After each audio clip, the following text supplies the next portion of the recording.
Mobile hunters, are you looking to make the move to saddle hunting this year? Or maybe you just want to add a few new pieces of gear or upgrade your current saddle gear. If that's the case, then head over to tetherednation.com where they've got all mobile hunters covered. Whether you're new to saddle hunting or an old timer, Tethered is your one-stop saddle shop. From saddles to ropes, sticks, ascenders, whatever it is you need, they have you covered. I've personally been using their gear for the past 3 seasons now. My base setup consists of the Phantom saddle and the Predator platform. And if you're wondering why I've chosen to use their gear above all else, here's the cliff notes. They're innovative and pushing the mobile hunting forward overall. They cut no corners and prioritize the safety and performance of their gear. They care about the community that they've created, and their gear allows me to hunt free. And above all else, I like to support good people doing good work. If you're interested in upping your mobile hunting game, then head to tetherednation.com. This podcast is brought to you by Skull Brew Coffee Company. Skull Brew Coffee roasts premium single origin coffee, guaranteeing to deliver the freshest coffee directly to your doorstep. The kicker? They're 2% for conservation certified and donate 10% of their proceeds back to organizations who support the interests of our hunting community. So go to skullbrewcoffee.com and pick up one of their 3-killer roasts and fuel your hunt and fill more tags with Skull Brew Coffee.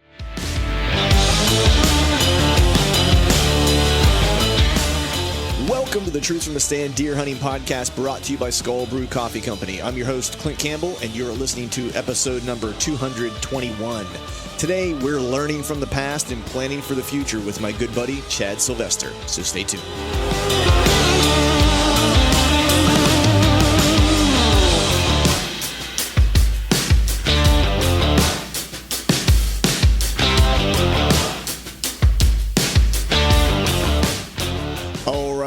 All right. What is up, everyone? Happy Wednesday to you. Hope you are doing well. Hope you are feeling fine. Hope you've had a chance to enjoy some of the sunshine that we've got the past couple days, man. I've been super stoked. Feels just kind of like spring's in the air. It's felt like way like spring was in the air with 70 degrees. I think we hit 70 degrees once this week, and finally the snow has all melted, which was awesome because I've been under snow for a while. I've been chomping at the bit to get out and do some legit scouting. And not like the previously failed attempts that I had the past 2 weekends with a bunch of snow still on the ground. So actually, that was my big kind of deer woods exploration for this past week. Got out with the pup and had a couple places here locally that I wanted to kind of explore that were areas that I looked at last year, but just didn't get time to actually get to them. And one I thought had the potential, I thought, to be pretty good. So slipped in there yesterday and scouted that, give it a good thorough kind of walkthrough. And when I say give it a good thorough walkthrough, I think I've talked about this in other podcasts, and maybe even answered it with some listener Q&A, but, I'll kind of look at the map and figure out, where the access points are and, go through that process of marking off places that people probably can easily get to, and try to find those pockets where deer might be able to escape and hide. And kind of try to do that from the map, and then I just kind of beeline to those areas and check those spots because those are probably my best opportunity or high percentage kind of areas.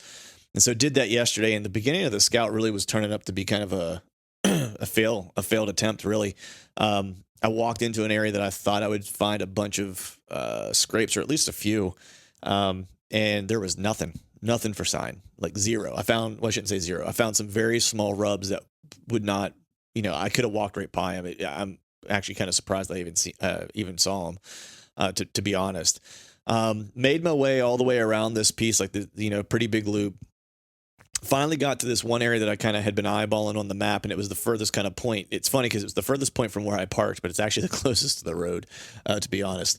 And so when I got over there, I found a couple really good rubs, and kind of followed that rub line and ended up following the rub line back to an area where I think I didn't find the bed specifically, but an area whenever I kind of looked around, it was, okay, this would be a killer bedding area, and don't know exactly where precisely the deer might be bedding, but all the sign was kind of leading me to like, okay, this buck is spending a significant amount of time in this area. The funny thing is that it was only, I think when I found that first rub, it was probably maybe 150 yards off of a road, which, surprise, surprise, right? Little overlooked spot close to the road. Then as I followed his rub line, he actually got closer and closer to the road. And so whenever I finally kind of ended where the sign kind of ended up being probably the best, with a bunch of rubs and just some like good aggression rubs and stuff like that on some larger trees. I was probably 75 yards from a road at that point. And so I kind of, made my way back to the truck and stuff like that. And it was interesting as I was walking back, cause I was just kind of thinking, I was talking to my buddy, Greg Litzinger, and he's been scouting some big wood stuff. And, hopefully here in the next weekend or two, I'll be able to do the same, get out of town for a little bit. But a lot of what he's been doing, a lot of what I will do whenever I get to those tracks is like, you kind of move kind of further back in, right? It's kind of the conventional wisdom. Like the further you go, the less human sign you see, and the better the hunting potentially is, right?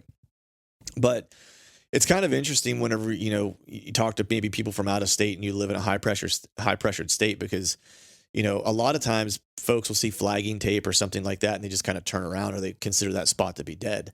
And it just kind of dawned on me yesterday as I was walking through, because there was flagging tape all over the place, that I was seeing. I found, I think 2 different tree stands. A lot of folks that would kind of like kill a spot for them. And my thought process was, man, where the area in which I live, being close to a large metro area, and a state that has a significant hunting heritage, if you aren't comfortable and are unwilling to hunt in an area where there might be other people, and that there's going to definitely be some human sign, like you're going to have a hard time finding a place to hunt. That's just the truth of the matter. Doesn't mean you want to be on top of somebody, and it doesn't mean you don't want to look for those little pockets. But you're going to run into a lot of human sign. That's just what it is, for the area that I live in. And so then it becomes about understanding how they're going to get in and out, right? Whether they're access points, how are the deer going to react to that? And then evaluating whenever you're looking at people's setups and stuff like that. Like the best thing for me is knowing that someone has a ladder stand, because that's not moving. I'll know where that's at and I can make plans. I can make plans around that. So it was just one of those things yesterday as I was thinking, because my natural process whenever I go into these scouting sessions this time of year, or even whenever I'm scouting during the season, just because I see a stand or I see flagging tape or I see whatever, doesn't mean I end up turning around and going somewhere else. It just means I need to start to evaluate whatever sign I had found in that general area a little bit differently. A lot of times you can look at a stand by the type of stand that it is or where exactly it's set up and stuff like that. And you can start to tell whether or not it's even a bow hunter or not, because I'm not in there during gun season. So if it's a gun hunter, doesn't bother me at all, because I'm not going to be there when he's there, he or she's there. And, they're not going to be in there likely when I'm there, except maybe toward the end of bow season when they come in, maybe to check their stand or something like that. And so what I had found yesterday, one was certainly a gun stand, just by the way it was set up. Actually, 2 of them were I saw 3 stands yesterday. So 2 of them were certainly gun stands that were set up. The one I wouldn't even hunt in that area. I didn't find anything for deer sign. And the one, there was decent deer sign. It was a ladder stand.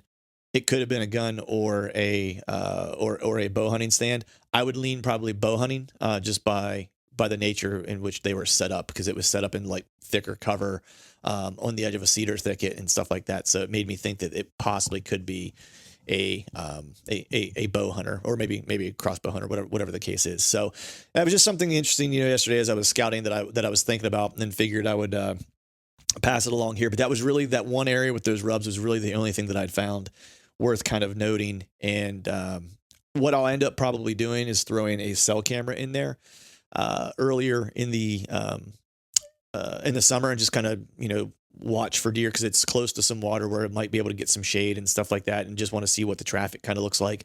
And I'll likely dedicate a cell camera to that particular spot and just kind of watch it and see if it turns on, and when, if deer start using this particular rub line, or if deer start kind of traveling. What I could tell was there were some tracks in the one area where I found like the cluster of rubs. Well, I shouldn't say what I found, the cluster, where I found the first set of rubs. I had presumed that would be somewhat of a high traffic area to a degree. And so I'll probably put the camera in there, because I think it's probably where I'll get the best inventory. And then from there, I can probably start to figure out how or who might be working that rub line, if that deer is even alive And but there was historical sign in there, so that leads me to believe that deer are laying down sign and laying down rubs and stuff like that in this general area year over year. Didn't find any scrapes yesterday. Well, no, take that back. I found a really small scrape yesterday, something that wasn't very noteworthy. And the truth of the matter is, the area I was scouting, kind of low lying, still holding a lot of water from the snow melt and stuff like that. So I very well could have walked by scrapes and not known it, just because I wasn't able to see them. So it might be one of those areas that I need to take one more quick pass through, especially around, the places where I'd found that sign, to see if I can locate any scrapes once it starts to dry out a little bit. But as of now, there wasn't anything to necessarily set up on in terms of scrapes. So really playing off of that one rub line. So, but with that, I'm going to go ahead and jump into today's show. Before I do that, two quick things. Truth from the Stand merch, truthfromthestand.com. You can use the code TFTS21 to get a discount. And then Skull Brew Coffee, you can use the promo code TRUTH at checkout and get yourself a discount there. Super cool show for you today. Got my buddy Chad Sylvester on. I usually like to do this every year, maybe a little bit late to this for this year. Always like to kind of do a recap of the year and kind of go through the good, the bad, and the ugly. And that's what Chad and I do today. He and I obviously hunt a lot together, so it's kind of appropriate that we kind of talk about our seasons together. But then, what we do from there is we kind of start talking about what the plans are for next year, things that we might want to change, what we learned from this past year, hunts that we have planned for this year potentially coming up, and a little bit of what we are considering in terms of gear tweaks as well. This will be a part one of part two. There'll be a second part coming out with Chad. He and I actually did a listener Q&A session on the back half of this podcast, so we'll launch that here in the not so distant future as well. But as always, I want to thank you all for listening. All right, folks, welcome back to another episode of the Truth from the Stand Deer Hunting Podcast. We do these unique ones every now and then whenever I have my good buddies from Exodus on, a little bit of a co-branded joint podcast, because I have my good buddy, none other than Mr. Chad Rodeo Sylvester, joining me this evening for a little catch up. What's going on, brother? Not too much, man. Just chilling at the office. Enjoying the evening. Yourself? Yeah, I'd be better if I had a drink. We should have had a little beverage in true whiskey and smoke fashion. Yeah, I don't know what we're doing, but I don't have a drink either. We're slipping. Yeah, I know. For everyone out there listening that doesn't know, so Chad is also rodeo, because you've heard from him multiple times on this podcast. He used to ride rodeo back in the day. And we also gave ourselves, this is how bad it is. You're lame when you gave yourself nicknames. We gave ourselves the nickname of Whiskey and Smoke. That's our hunting travel name. So, which it should be just Crash and Burn, actually. That's probably a little more accurate. Yeah, it's a little more accurate. But no, man, we're gonna kick it off and do a little jam session here together. We got some listener Q&A questions, and we're just gonna kind of, in the past, Chad and I have got together usually at the end of the year. You guys obviously hear from him during the course of the season whenever we're out on our hunts together. You heard from him when we were in Missouri this past year, and then usually we like to get together at the end of the year. Usually it's at Harrisburg, but we didn't have trade shows this year or anything, so that was a squash. But we usually get together and do a session together where we like to answer some listener Q&A, and then just kind of, because he and I spend a lot of time hunting together, we do a lot of just breaking down our year and stuff like that, because we do this on the regular basis anyway. During the course of a week, have a phone call and talk about whatever we thought of for whitetails that week and what mistakes we made or what we're going to do or whatever the case is. So I figured, hell, why not just do a podcast and do it, right? Absolutely. That's right. That's it. So we're just going to jump into it, man. We're going to dive into the good, the bad, and the ugly from the 2020 season. So we'll go with you first, man. Let's start with the. I always like to tell people this at work. I say I've got some bad news. Actually, no. This is how I start. I go, hey guys, I got some good news. Nah, actually, I actually kind of have some not great news. Actually, you know what? I just have really bad news. That's usually how I start meetings, because then I got nowhere to go but up from there. So right. We'll start with the bad first, the ugly from this year for you. What was the pits for you this year? Well, I think the lowest of lows and the absolute bottom was not really putting myself in a position for an opportunity at that big deer I was hunting in Ohio. Mm-hmm. I wanted that deer bad. I thought about that deer all year long, put in what I thought was enough work to have a solid game plan put together. And, I hunted more this year than I've ever hunted since we started Exodus, so the last 5 or 6 dude, years. you got after it hard, man. Like, yeah, because usually you're always very strategic in how you approach it. Like, you hunt good weather days, you follow fronts, like you do all that stuff. So it's not like you're bombing out for like 3 weeks straight or whatever. It's like, and you have a drive too, man. Like, from where you live to where you were hunting wasn't like it was down the street either. So I made that trip every week in October. Actually, it's the end of September, first week of October, second week of October, third week of October, fourth week of October. So I made 5 trips before November, and that's whether camping or sleeping in the truck or whatever, just going down for a couple of days on those best weather days. But in all reality, I made those 5 trips. We were there the second week of November. Yeah. We were there together the second week of November, and then I went back in January to kind of wrap things out. And out of all that time, all the trail camera stuff, all the data, all the scouting, all the hunts, I was really only in the game twice. My first hunt and my last hunt. So it's ultra disappointing. That deer's, to my knowledge, is still alive. Mm-hmm. But it is what it is, So that was the lowest of lows for me. So do we have a sense? Because I know you and I've talked about this a little bit, just from like truck camera data and stuff like that. Because he disappeared like a phantom. Yeah. Oh yeah. Right. And so it's like we really don't have a clue, like where he went in between. So it's like that's the hardest part about that particular deer in that area. Is like who knows where he's at? He could be 5 miles away. He could have just been one ridge over. You know what I mean? It's just. Well, the thing is I have a lot of trail camera data from that deer, 3 solid years, and have a shed from that deer. And he's done the same thing. He's always been in that area through October, and then I know he disappears during the rut. He's there for a 2 or 3 day window. Around the second week at like the 13th, 14th, 15th, 16th, somewhere in that time frame of November. And then he's back in there during the late season. And he's done that every year that I've ever ran cameras there. And going in there at the end of September, I was pretty confident, honestly. Dude, I told you were going to kill him. Like, I was like expecting a phone call. Me too. And even if I didn't kill him on the first hunt, I figured that deer would be dead by the second week of October.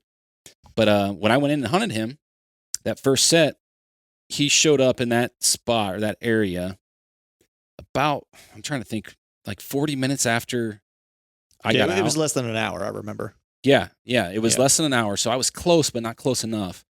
But ultimately, access there is a little bit tough. And that deer, for whatever reason, I don't know, he cut my boot track and knew he was being hunted and just vanished? I don't know. That's what it seems like. He did cross my trail where I exited that area, and that was the last time I'd gotten a picture of him until I got one picture of him in December, I think December 28th, and then he was back in there in January. Yeah, which was different for that deer because he spent a lot of time in there in October. Like it wasn't like he was a show up for 2 days in October and then you didn't see him again. It's like historically, like you would have your pick of the litter basically if you were trying to kill him in October to find the right wind date because he was just going to be around there. Yeah, and it's not like, could he have been there and me just not know it? I mean, it's possible, but I got cameras everywhere there. I mean, I have a lot of cameras out in that area, and in that general area alone, man, there were 3. There was the one on the big scrape. There was one down a little further, closer to where that one bed was, in that little bowl, right? And then there was one that was actually a little closer to the entrance. There's 6 cameras on that ridge total. Yeah. So that's about a mile stretch. Yep. In strategic places where topographical features. Yeah. Right. So that's not counting the ridge to the east, the ridge to the west. So, I mean, after the second week of October where, he was nowhere to be found, I spent all my time scouting. And I scouted 2 square miles, never could come up with him, never got a single picture of him. So where he went, I do not know. But he beat me. Yeah. So So the question is are you going to try to try to kill him again? I don't know, man. Like I am so vested in that place, as you know, Yeah. emotionally, physically. Like I want to kill a Boone and Crockett deer there worse than anything. Like Yeah. worse than like there's not 48 hours that goes by and I'm not thinking about that place and a Boone and Crockett deer. Yeah. Um, I wouldn't be but far also, I wouldn't be far behind you in terms of how often I think about it. right. For sure. But it gets to a point where I spent 5 years there and haven't killed one. So Right. it's like there's a lot of guys that hunt that area and never kill there because it's so damn hard and the density is so low. And so I don't know. If I go back and hunt that area, I'm not sure. I think I'm done with the pick out a deer and hunt a specific deer thing. Right. It's whether I'm not ready for it, I'm not good enough, whatever it is, it's obviously I can't do it because I haven't been able to do it. So Right. Yeah, man. It's look, I couldn't do what you do as far as like go after a single deer, especially in that place. You know, it's a daunting task in general. I mean, I had a good encounter with what normally would be a shooter buck for most people, most places, right? It was like a 125 inch ish, maybe a little bit better, 8-point the last day that I was there. And made up my mind probably too late as to whether or not I wanted to shoot it or not. And then he got jiggy and that was about game over. I didn't play it super cool because I didn't think I was going to shoot him at first. And as he started getting closer, I was like, well, maybe I should, you know?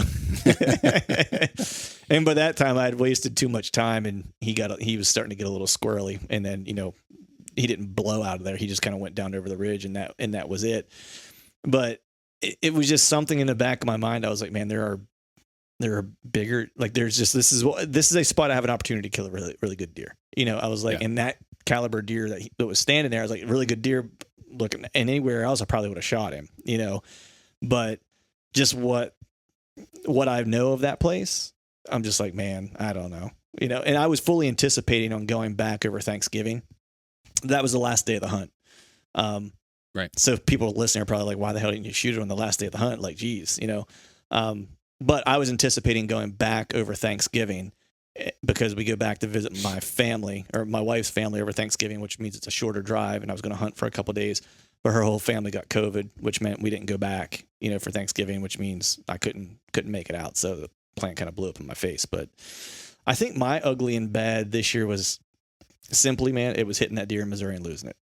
That was like, you know, I said a couple times in different podcasts, like this year for me was a year of near misses, like the whole season. It was just like, I was $1, you know, a day late and $1 short on anything you could possibly think of, from hitting that deer in Missouri and missing it, or, you know, not getting it, to being a day late on a really good deer in Pennsylvania in a brand new spot to me, you know, that was just a baller spot. And I knew it was killer. I'm sitting here before I'm leaving for Missouri on the 30th and the 31st, have a cell camera in that general area. And I'm watching like the deer I'm trying to kill. I was trying to kill all October, hit a particular scrape in daylight twice on the 30th and then twice on the 31st between the hours of like, whatever it was, like 7:30 and 10 o'clock, both days. He hit it twice in the morning. And I'm just sitting here going, you got to be freaking kidding me. Like any other time I'd have been in the woods, you know, those days. But because I was getting ready to leave for Missouri, it wasn't like I could take an extra day off or whatever. And then he showed up on Sundays, 2 weekends in a row that I hunted him on Saturday and couldn't hunt him on Sunday. And that was it. And then when I got back from hunting with you, that first Saturday I got back, I slipped into that same spot because I had seen some does on camera starting to hit that scrape again. And I was like, all right, I'm going to go hunt. No one's been in there in forever. I was like, you know, for close to a month, I was like, I'm going to go in and hunt it. Had a good win, kayaked in. And, I'm sitting there and I thought I heard something and I kind of look over and I thought I saw like a little bit of movement and I was like, oh, yeah, that might be a deer. And there was a doe and a small like spike buck that was hitting that scrape pretty frequently. And I was like, it was probably one of the two of them. It was just a rookie mistake. Like I didn't move and I didn't pick up my bow and it was coming from my right. And, by the time it popped its head out of the brush and I saw its rack, it was one of the 3 shooters that I had on camera that was in that area. And by the time I recognized it, I had my bow, but I needed to get up over my bridge and I couldn't move because now once he cleared that brush with his rack, there wasn't anything between he and I. Like that was it. Yeah. And I was just stuck there, and I was hoping he started angling like he was going to go hit this scrape. And I was like, oh, if he does that, he's behind some cedars. I can get drawn and get a shot. But as luck would have it, he was on like the dead zombie walk, like just hoofing it, trying to find whatever piece of tail might be around still. And he ended up getting behind me. He was at 5 yards by the time he ended up catching my wind. And there was not a stitch of wind. I mean, nothing. As close as he got, if I would have had any wind, I probably would have been able to get it over top of him and let him get by me enough to get a shot. Right. But, when you need wind, you never get it. You know what I mean? It's like, I felt like Tommy Boy out in the middle of that lake, like, use a little wind here. It's like, it was awful, but it was one of those ones, man, where, I mean, I kind of had to kind of laugh about it because it was just so ridiculous, and it's one of those ones where you think to yourself, as soon as a deer left, I just kind of, set my bow back down, kind of started laughing. The reason being is because it was such a rookie mistake. Like it was, if it was earlier in the season, would I have been more prepared? Probably, because I would have been all antsy. But after like a month of grind or a full season of grinding, and after the trip that we took and stuff like that, and just getting back from that, it's like you're beat up, and my senses probably weren't as sharp. I wasn't maybe as committed. You know what I mean? Might be one way to put it. And just made a rookie mistake, man. Didn't pick up my bow soon enough. I mean, if it weren't for that, would have filled a Pennsylvania tag, which would have been good. It's one of those things, like you said. Everybody wants to like hunt all the time. Everybody wants to live in the woods, or like you see the memes about the cabin, like with no internet. Yeah. But when you put yourself through it mentally, it's one of the more challenging things that you'll go through. To put yourself through that duration, and especially like for you, a lot of times, like even when we're on trips together, like you had a few days on the front end of the trip you're by yourself, and then you had some days on the back end where you're by yourself. Yeah, and it is a little easier to do it when you have somebody with you. But I mean, hell, you went through a 3-week trip last year in Iowa by yourself. Yeah, and I don't care who you are or what you think you're capable of. That stuff the season wears on you mentally.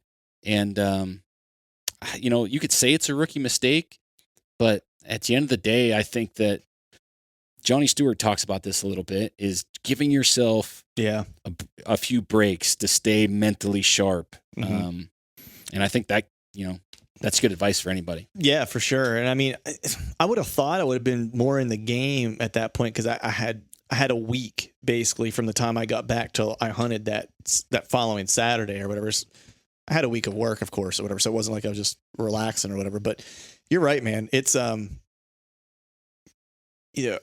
not one of these guys that says I can hunt every day. Like I can't. Like I've said it before. It's like I'm usually solid for like a good 2-week stretch of getting after it every day, hard. And even during that 2-week stretch, it's like I might take a morning or whatever if I'm just feeling kind of shitty, or if there's a really, like, say it's just like crazy windy and you're just like, yeah, this is just ridiculous. Like I'll sleep in that day. Like I'll try to pick a day where it's like things aren't in my favor. I won't blow a good day. I'll try to pick a day where it's like, oh, there's a torrential downpour till like 9:30. It's like, cool. Well, let me sleep in and I'll leave like the last half hour of the rain. So I'm set up or whatever before the rain stops. But I definitely, do take more breaks now than I have in the past. But that trip was, it was a grinder, because you're right. It's like I had a couple days on the front end solo, a couple days when we were together solo, which were interesting. Maybe if I shot that deer, it would have went down in that hellhole. I don't know if I would have got him in Ohio, but I would have liked, maybe in hindsight, would have liked to have tried. But man, let's get off the bad stuff, man. Let's talk about the good, man. What was the positive of the positive aspects of your season, or the things that were good that happened? Or maybe some micro successes might be a way to look at it. Yeah, I think micro success is a good term to use. Overall, the Missouri trip I thought was pretty fruitful, and the first 5 days of it was a little bit frustrating. But I think at the end, it was nice to be able to go to a piece of public, and we had bounced around a ton, and we were working our butts off to get on deer, and we were finding deer. But towards the tail end of the trip, to go into a new piece that you had never been on, and basically within 6 hours put yourself on shooter type deer, by digitally scouting, boots on the ground scouting, breaking down a piece ultra fast, and it wasn't a giant piece to begin with, so it was. That's sometimes harder. It can be, yeah. It can be. But that was just knowing that digital scouting, boots on the ground scouting, everything was on point in an area like that you had never stepped foot on, I think was a win. And then ultimately that Friday, missing that deer and then having another opportunity at him the following day. I mean, I think those are both micro wins for me.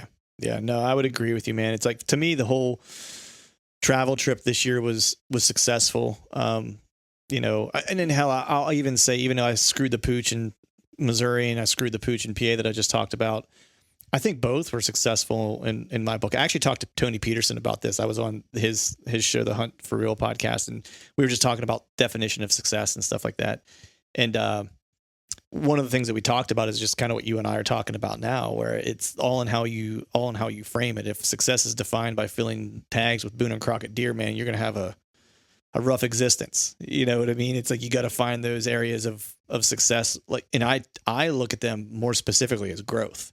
Like, am I getting better? Like, cause to me, that's a successful season, and some people might say, hey, that's foo-foo. Like, I'm all about filling tags and putting antler on the ground, and hey, you do you. Like, that's cool but I'm not, like, for me, I'm just trying to get better. And I'm bright enough to know that you can do everything right, and there's still a component of luck that has to fall into place for you.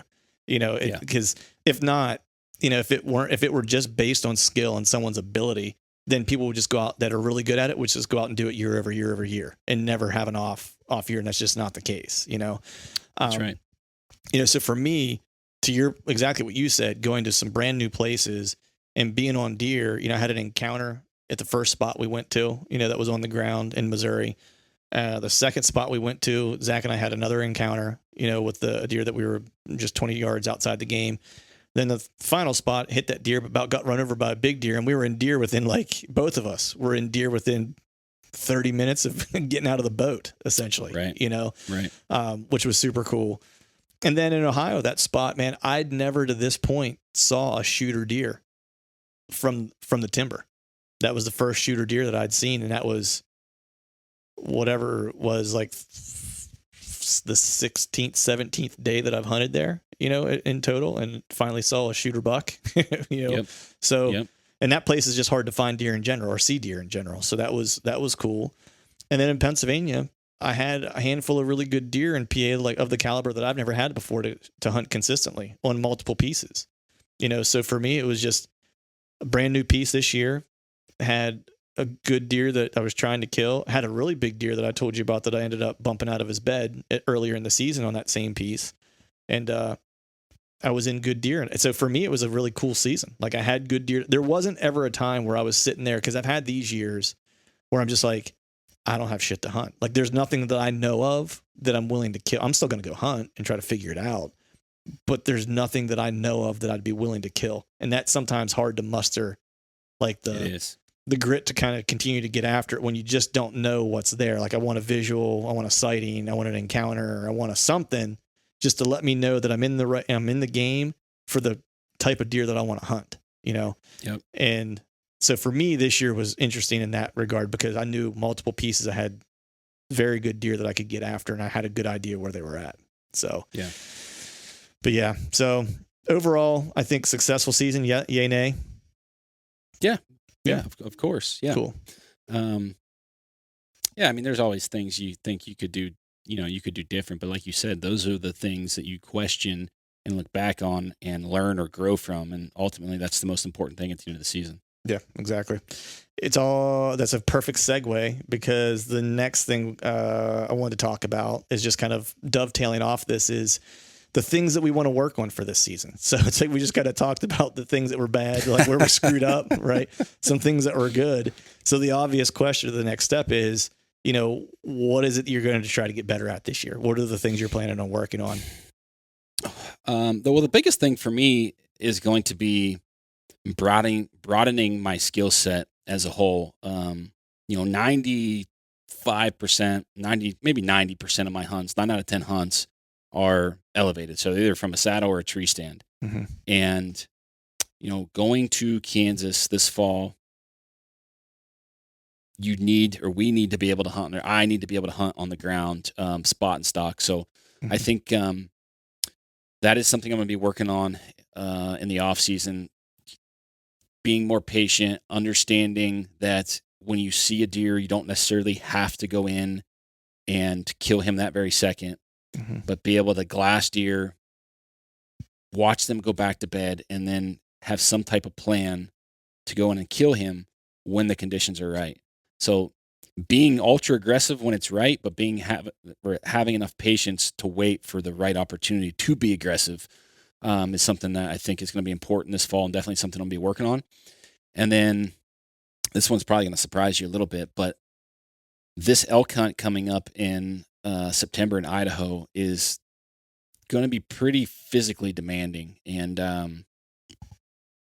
it has me a little bit nervous because I think at times I overestimate what my physical capabilities are due to my age. Right. In my head, I still think I'm 25. So just being physically prepared, both my legs and lung capacity, really, Mm-hmm. to not have my physical abilities limit me on that hunt is going to be another important thing. So those are the two biggest things that I plan to work on in the off season. Yeah. So, not surprising, you and I are going to Kansas together. The spot and stock thing is something that's in the front of my mind. And that was something I started working on some last year, not necessarily Kansas style, open plain kind of country or whatever. I did some ground hunts in Pennsylvania, had a really good encounter with some, with a doe in PA, that I got really close. She came head on, and it was actually the one spot I didn't have any cover, so I couldn't get drawn, so it was just learning experience. I didn't have the right cover.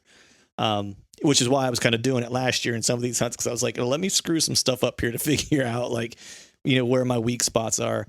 And then I had a couple ground hunts in Missouri, and had an encounter and stuff like that. And so by no means am I like, yeah, I'm all good to go on the ground now. There's still a lot of work I need to do. And I'm actually reading a book right now. Not saying you can pick this stuff up from a book all the way, like you got to apply it, but that's one of those things where it's like, I'm not quite sure how to work on it in the off season because it's very much an applied skill. You know what I mean? It's like, you just kind of have to do it and figure it out as you go. I'm trying to do the best I can right now. And I'm actually reading a book that Hal Blood wrote.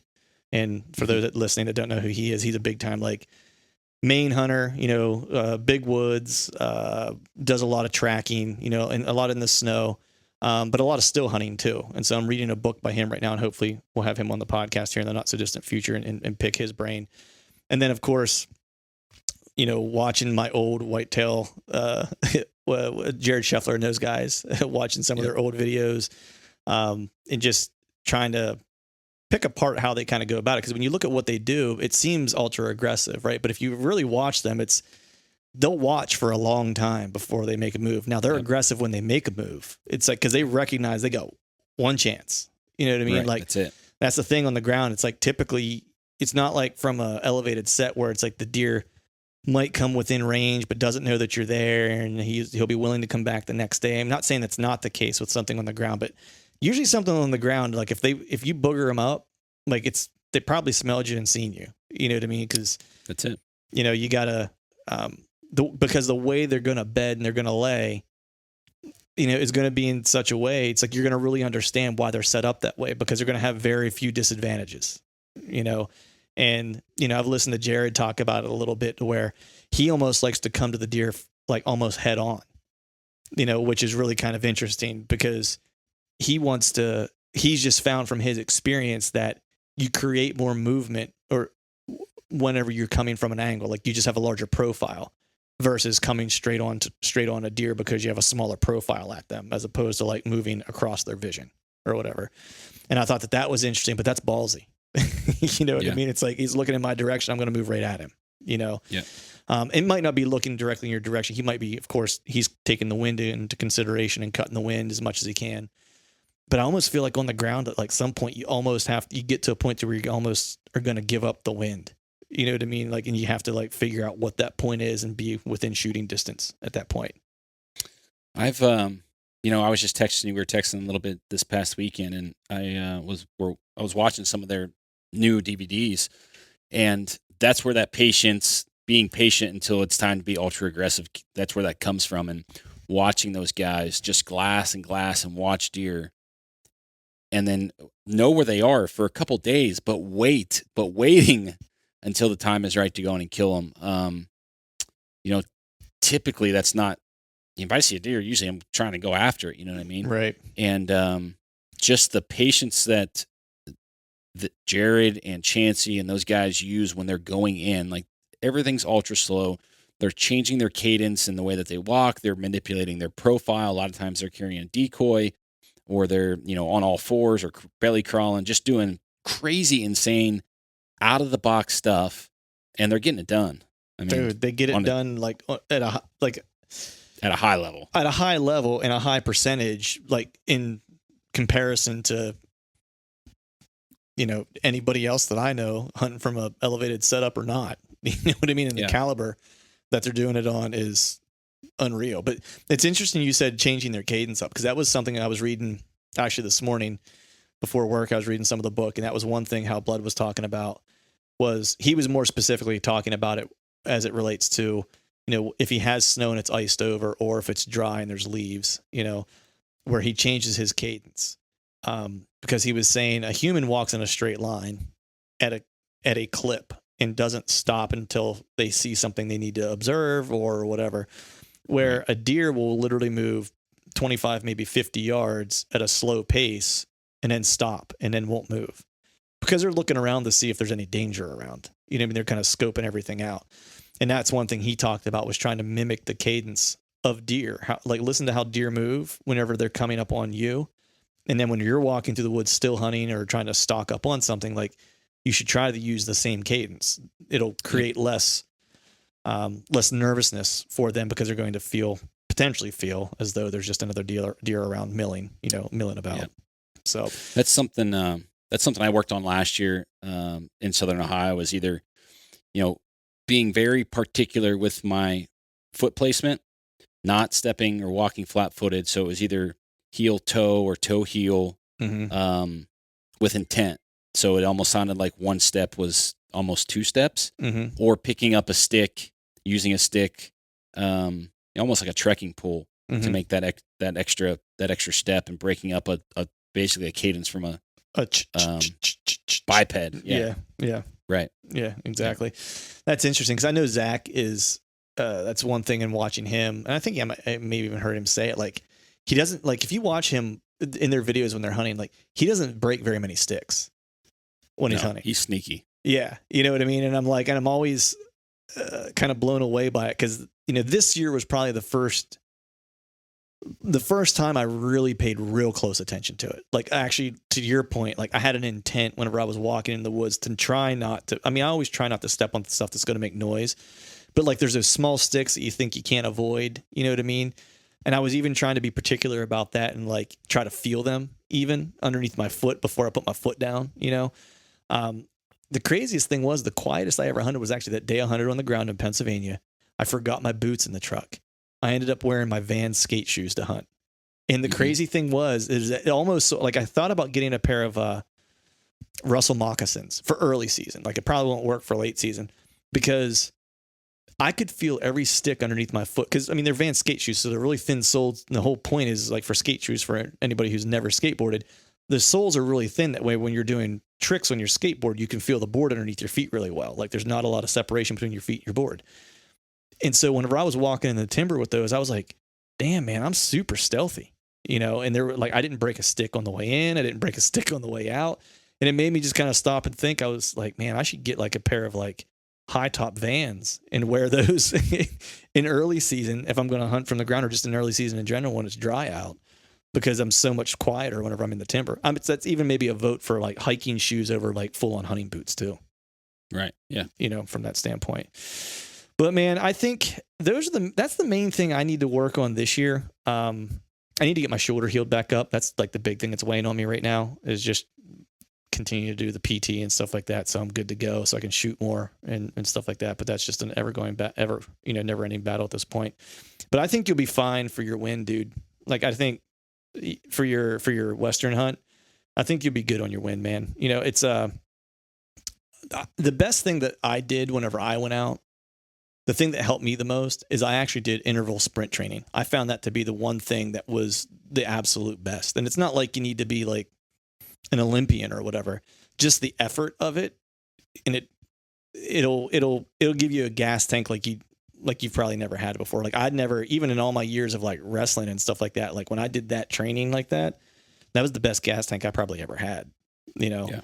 And you probably don't need to start it, but like a couple weeks out prior to going. So you don't, because the one thing I did is I started too soon and ended up with like some type of plantar fasciitis, like, mid arch foot injury or whatever, like 2 weeks before I was leaving, which had me like freaking out because I thought I was going to have to skip the trip because my foot was just killing me. But that would be my advice, would just be that. Like all the other stuff people talk about, like hike with a pack, because your hip flexors are going to kill you. Like, as much as you can hike with like some weight would help. But other than that, man, it's old fashioned. Do some wind sprints. That's it. I heard a quote from one of the guys we're going with, and this guy's been elk hunting for 20 some years, pretty successful guy.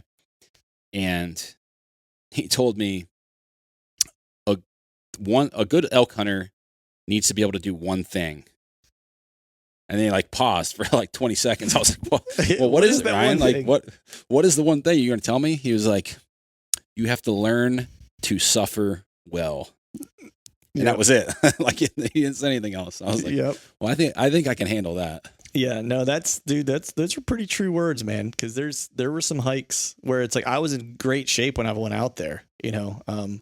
Actually better shape than my buddy who lives there that I was hunting with. Because when I got there, he was like, dude, I'm pretty surprised by your win, man. He's like, geez. He's like, he's like, I'm gonna have to hustle to try to keep up, and he lives out there. So it took him like 3 days to get his wind at elevation. And he was good to go,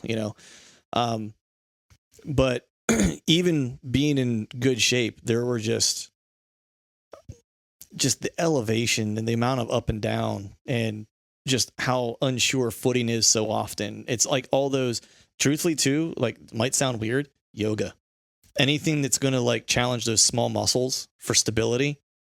Cause that's the thing that'll kill you is your ankles and constantly stepping on like moving rock and stuff like that. That just doesn't give you sure footing. That just those small muscle groups that you don't use all the time. Like, those are the things that would hurt the most. Like, getting home after an all day hunt would be my ankles from side hilling, and like your feet from trying to grip, as you're side hilling or whatever. Those were the worst things. Hip flexors and stuff weren't too bad. I mean, and you don't know what you're going to run into. I mean, the one day we were in like 85-degree weather. The next day we had 1.5 feet of snow, and we're doing, 10 miles that day or whatever. You know what I mean? So it's just like the weather's so unpredictable, from rain to wind, snow, whatever it is. It's never in your favor. Put it that way, so it's like you're going to deal with some BS pretty much every day. But all right. So this question here, and then we're going to get into some listener Q&A questions here. So I heard this question the other day posed by, I think it was actually, I heard Dan Johnson saying it. It made me pause and think. And I was like, damn, that's a provocative question. And what he asked he was like, if you didn't bow hunt, what would you do? And I just thought it'd be interesting to kind of cut that one up, because I had a hard time like thinking about it and figuring out, because until I thought about it, I didn't really realize how much of my time is consumed by things related to bow hunting. Not just the act of hunting itself, but all the things that are related to it that would be gone at that point if bow hunting wasn't something that I did. Yeah. So I'm curious, man, like for you, what would you be doing? Well, my initial thoughts are leaning towards cattle. I don't, like you said, this is, it's not something I've ever really put much thought in. So it's a hard place for me to go kind of off the rip or, off the cuff. But I would have to say I'd probably be spending my time doing something with cattle. I would kind of envision probably bucking stock because of my rodeo experience and all of my friends still in that space. And that was such a big part of my life going through my 20s. Mm-hmm. And I still have interest in that. But it's one of those priority things. It's like, you can't do everything. Mm-hmm. So you make it, whatever the highest priority is, that's the most important thing to you. That's what you spend your time on. Yeah, I mean, I don't know where else I would go. I can't think of anything else that I'm, passionate enough about to let it consume that much time. Yeah. Because like you said, it's not just like these a week trip in September and, you're out for your rutcation for 10, 14 days in November. It's running trail cameras. It's postseason scouting. You're doing shed hunting. You're summer scouting. It's all the time. You're e-scouting. Yeah. I was thinking about it because like it's not just replacing the act of bow hunting. That was the thing that like is what took me. Because I was thinking, I was like, just replacing bow hunting. If I was going to do something else, it would be like, quote unquote, replacing a hobby, right? If you were just replacing the hunt, you know what I mean? Just that one aspect of it. And I was like, probably snowboard. I was like, because I loved snowboarding. That was something I used to do a lot of. And I really stopped doing it when I picked up bow hunting. Like I stopped snowboarding because it was in conflict with my time to spend in the timber or whatever. And so I just stopped snowboarding altogether.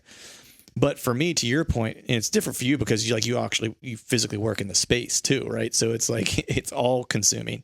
And for me, I'm like, to your point, scouting, shed hunting, e-scouting, the books that I read, running a podcast, YouTube videos, the coffee company that I started. You know what I mean? It was all like related to my passion for bow hunting in the outdoors.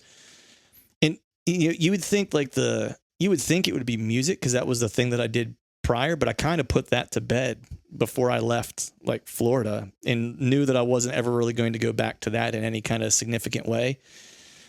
It truthfully probably would have been something in like the bar and beverage industry. It would have been because I did a lot of that like all throughout my 20s when I was in bands and stuff like that because my friends owned bars and I ran bars. I was starting a craft bourbon distillery for a while. Like I had, business plans for that and was into that and was into making some test batches, shall we say, you know what I mean? So I was kind of like real into that. And, and I was really wanting to do something with the land and property we have at the farm. I wanted to turn that into something like the family property that we have. And so I probably would have did something like that. I probably would have started like a distillery or a brewery or, grew hops or something like that at the farm is probably what I would have done. Farmer Clint, man. You could have had your livestock there. I would have had like a hops farm or something, man. Like it's probably would have started a dude ranch on a distillery. That's right, man. That's right. My dad would have been all into that because he keeps trying to get me to go on vacation with him to go to like a dude ranch in Montana on vacation. I still can't wrap my head around the concept of that. Like people paying to go to a ranch and do work. Like, what? Yeah. I'm like, I could just go out to Bucks County here and find like some farmer that needs some help if I really want to go work the farm all that bad, Right. I'm like, I don't know. I don't know. Yeah. Well, I think it's a safe bet that we're not going to be replacing bow hunting anytime soon, but I thought it'd be interesting to see. But what the one interesting thing is, and as you were talking, it kind of jumped into my mind. Neither one of us even gave it a second thought to pick up a gun and to rifle hunt or to gun hunt. No. Like, because the question was bow hunting. And you would think that one of us would have had that thought, like, okay, I'll just change weapons. And yeah.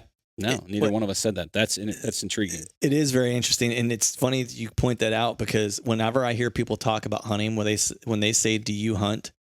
I just assume they mean bow hunting because that's how I think of hunting. It's like I hunt other way. It's like I hunt for turkeys. I don't ever kill any, but I hunt for them. I use a gun for that, goose hunting, duck hunting, whatever. But when someone says, "Do you hunt?" and I say, "Yeah," I always immediately think bow hunting whitetails. You know what I mean? Like that's immediately where my mind goes. And that is interesting. Like it wasn't like, because you would think even if it wasn't hunting related, it would be like, oh, I would start target shooting or something like that. You know what I mean? It's like, I'm not going to bow. I'm just going to start target shooting with my bow.